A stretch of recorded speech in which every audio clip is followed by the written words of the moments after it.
Assalamualaikum warahmatullahi wabarakatuh. Bismillahirrahmanirrahim. Alhamdulillah, segala puji bagi Allah Subhanahu wa Ta'ala. Shalawat serta salam semoga selalu tercurah kepada Nabi kita, Muhammad Shallallahu Alaihi Wasallam, kepada keluarga beliau, para sahabatnya, dan kita semua yang istiqamah mengikuti ajaran Islam hingga akhir zaman. Hadirin yang dirahmati Allah, pada kesempatan kali ini, saya ingin mengajak kita semua mengenal salah satu sahabat Nabi yang luar biasa. Seorang yang kaya raya, tapi hatinya sangat dekat dengan Allah. Namanya adalah Abdurrahman bin Auf radhiyallahu anhu. Kisah beliau mengajarkan kita bahwa kekayaan bukanlah musuh, tapi ujian. Ujian apakah hati kita terikat pada dunia atau pada Sang Pencipta dunia. Abdurrahman bin Auf adalah salah satu sahabat yang masuk Islam paling awal, termasuk dalam golongan as-sabiqunal awwalun. Saat itu, Islam masih dianggap aneh di Mekkah. Saat orang-orang Quraisy memusuhi Nabi, Abdurrahman bin Auf tetap berdiri teguh. Bayangkan, di tengah tekanan sosial yang begitu dahsyat, beliau rela kehilangan banyak hal demi keyakinannya.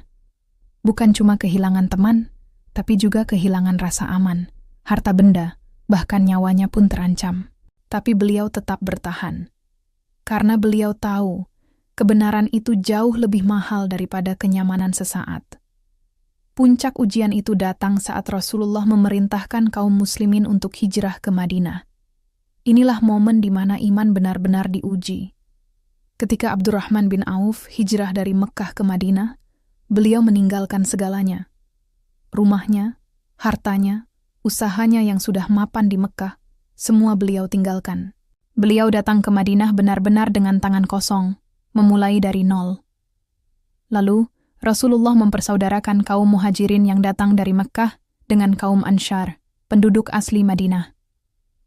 Abdurrahman bin Auf dipersaudarakan dengan seorang Ansyar yang sangat kaya dan mulia, Sa'ad bin Rabi'in radhiyallahu anhu. Dengan tulus, Sa'ad berkata kepada Abdurrahman, "Wahai saudaraku, aku adalah orang Ansyar yang paling kaya. Aku akan membagi 2 hartaku untukmu. Dan aku punya 2 istri. Pilih salah satu, aku akan menceraikannya, dan setelah masa iddah selesai, kamu bisa menikahinya." Masya Allah, ini adalah tawaran yang luar biasa, sebuah solusi instan bagi seseorang yang baru saja kehilangan segalanya. Tapi apa jawaban Abdurrahman bin Auf? Beliau tidak mengambil harta itu. Beliau tidak meminta apapun. Beliau dengan penuh kehormatan berkata, "Barakallahu laka fi ahlika wa malika. Semoga Allah memberkahi keluargamu dan hartamu. Cukup tunjukkan kepadaku di mana letak pasar." Subhanallah. Beliau datang sebagai pendatang tanpa apa-apa, tapi beliau tidak mengemis. Beliau memilih jalan kemandirian dan kerja keras. Akhirnya Abdurrahman bin Auf mulai berdagang di pasar Madinah. Beliau memulai usahanya dengan prinsip kejujuran, tidak menipu timbangan, tidak menaikkan harga secara zalim, dan tidak mengambil keuntungan haram. Dan karena kejujuran inilah, Allah memberikan keberkahan yang luar biasa pada usahanya. Sedikit demi sedikit, keuntungan mulai diraih, hartanya pun berkembang pesat. Sampai suatu hari, Rasulullah melihat Abdurrahman memakai pakaian yang bagus dan wangi. Rasulullah bertanya, "Apa ini wahai Abdurrahman?" Beliau menjawab, "Ya Rasulullah, saya baru saja menikah." Rasulullah bertanya lagi, "Dengan mahar apa kamu menikah?" Beliau menjawab, "Dengan emas seberat biji kurma." Luar biasa, bukan? Dari seorang yang datang tanpa apa-apa, beliau menjadi orang yang mampu menikah dengan hasil usahanya sendiri. Rasulullah pun mendoakan keberkahan untuk beliau. Dan sejak saat itu, Abdurrahman bin Auf dikenal sebagai salah satu sahabat yang paling kaya. Tapi hebatnya, kekayaannya bukan untuk pamer, bukan untuk dunia. Kekayaannya adalah sarana untuk mendekatkan diri kepada Allah. Hadirin yang dimuliakan Allah, Abdurrahman bin Auf adalah contoh nyata bahwa harta tidak akan membuat seseorang jauh dari Allah, selama hatinya bersih dan niatnya lurus. Beliau adalah salah satu sahabat yang paling dermawan.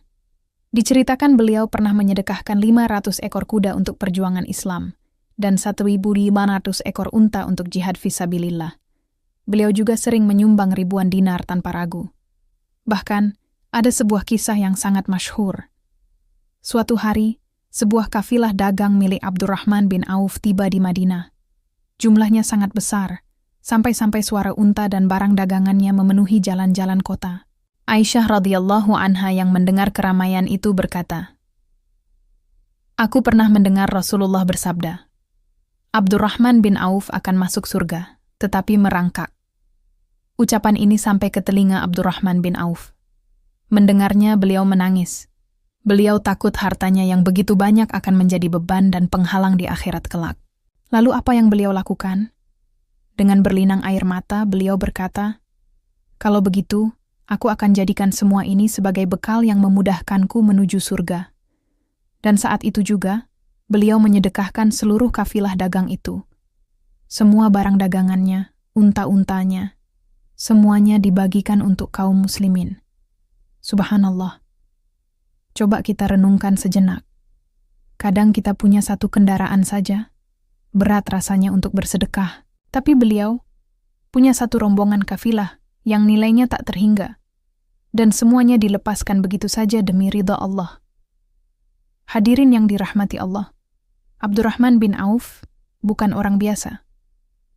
Beliau termasuk dalam al-asyarah al-mubasysyarun bil jannah, yaitu 10 sahabat yang sudah dijamin masuk surga oleh Rasulullah Shallallahu Alaihi Wasallam. Bayangkan, masih hidup di dunia, tapi sudah mendapat tiket garansi ke surga.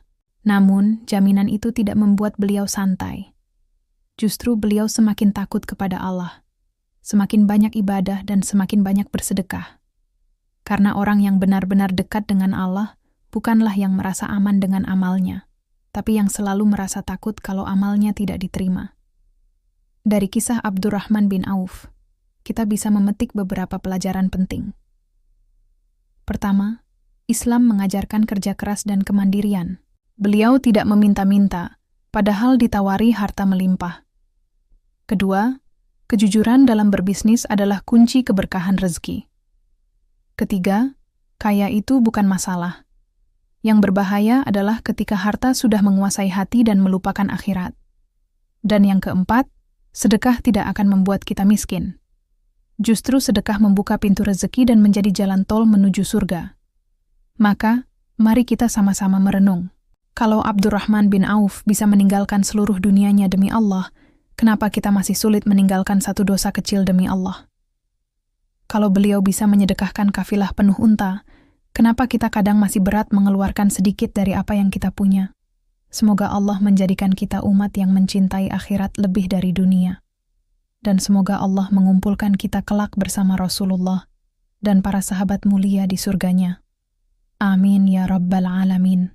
Terima kasih sudah menyimak, semoga bermanfaat. Wassalamualaikum warahmatullahi wabarakatuh.